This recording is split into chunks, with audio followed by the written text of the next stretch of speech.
Karadyo, tanggap muna tayo ng report.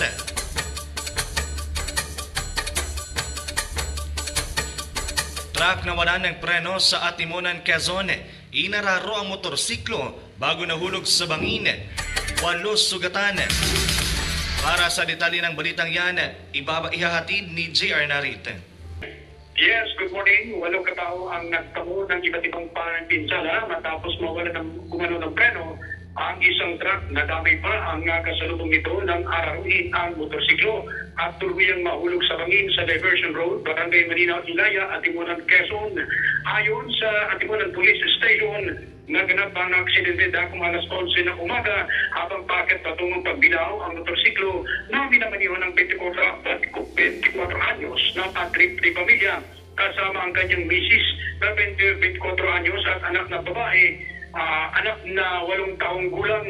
Samantala, pababa naman mula sa bahagi ng Atimonan patungong Claridel ang kasalubong na tractor head na may trailer na minamaniho ng 34 anyos na driver na residente ng Camarines Sur. Ayon sa driver ng truck, bigla umanong nawala ng preno ng kanilang sasakyan habang pababa sa matarik na bahagi ng kalsada, kaya siya tumalon palabas ng truck kasama ang 4 na niyang sakay bago pa man tuluyang mawala ng kontrol ang sasakyan.